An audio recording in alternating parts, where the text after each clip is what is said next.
Joining us now to help fact-check the administration, former Maryland Governor Martin O'Malley. He served as the commissioner for the Social Security Administration during the Biden administration. I promise we will get to the substance of the claims that are being made, but I just can't get over the fact that the Social Security Administration sent a blast email with what we can call a lot of misstatements, to be most generous. I don't remember receiving any emails from you. No, you wouldn't have received those from me for a number of reasons. One of them is that we had an inspector general's office with a leader there who would have come down hard on me if I had done such a thing. And the other is we had career lawyers who would say, time out, you can't do that. When people signed up with their personal data for a MySSA account, they didn't sign up for political spam and in this case, I mean, it's just so... It is, brass balls or ovaries to see these same people that have worked so hard to damage the reputation of Social Security to now take our personal data and use it as a propaganda tool. It's appalling, and I'm sure people in the agency that are career people, it's a sad day for the agency they love.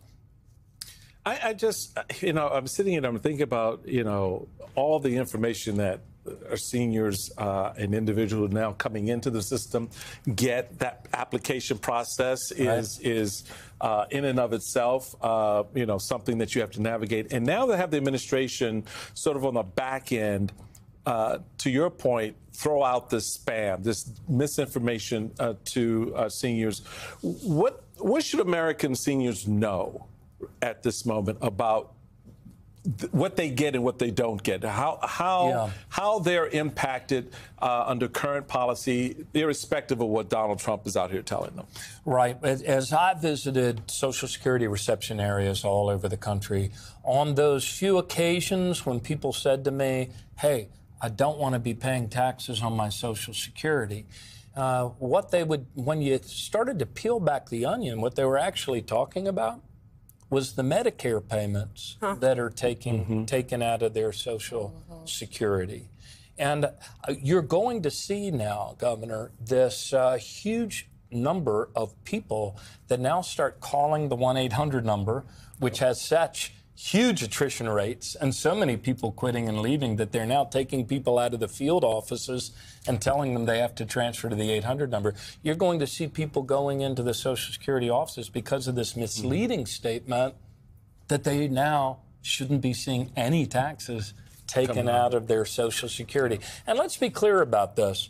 When we sign up in that MySSA account, we're told only general communications would come to you. For example, when President Biden expanded to police, fires, and teachers the difference in their benefits, that affected 3 million people, and the agency did email 3 million people, but it appears they emailed 64 million people, a much broader group for these propaganda purposes. It was done officially.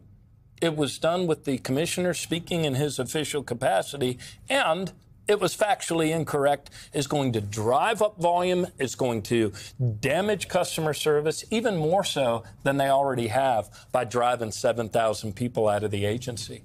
I would like to put a finer point on it and say the Social Security Administrator lied when sending out that communication. Now, let me just say this. So on the campaign trail in 2024, Donald Trump said, I'm going to make sure that there are no taxes on Social Security. Never in any version of the bill that has now become law was there a provision that said there will be no taxes on Social Security in this bill. But Donald Trump has consistently said it anyway. I think he's saying it because he just wants to be able to say promises made, promises kept. Like, I said I was going to do it, and I told you I did it, so I did it. My question is this, then. What are Democrats going to do? Is there a plan to cut some ads out there to say this is a lie? Because short of that, you have the largest bully pulpit available in America telling you one thing. The administrator of the Social Security Administrator, whom, if I'm on Social Security, why wouldn't I believe the administrator? Yeah. The administrator telling you the same thing the president is saying. How are folks who know this is a lie, Democrats especially, who would like to wrestle back power from this president and Republicans in Congress, how are you going to make sure that people know that this is a lie? Well, I do think they've got kind of too cute by half on this, because when seniors see their direct deposit or their checks and they see that there's still dollars being taken out of it, the Medicare dollars in particular, which is larger usually for, like I think 50% of seniors don't pay any taxes on Social Security to begin with, but they think they do because of the Medicare. So this is going to be a bit of a self-basting turkey from communication standpoint.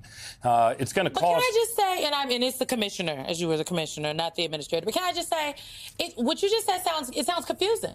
It sounds like, well, I don't understand then. What do they do? When the president is saying there's no tax on your Social Security benefits. Can I tell you what I think might actually be more resonant with folks? The fact that we were already looking at 2033 for solvency, and the fact that now you're looking at 2032. I mean, because you framed this as seniors, but even mortgage millennials like myself like to think about the future of Social Security and whether or not it's going to be there for us to rely on. And that was taking it out of my check. And that was not mentioned in that email, was it? No mention of the fact that it advanced the depletion of the Social Security surplus by a year. Also did the same thing to Medicare. So there is no program that affects as many people as directly as Social Security does.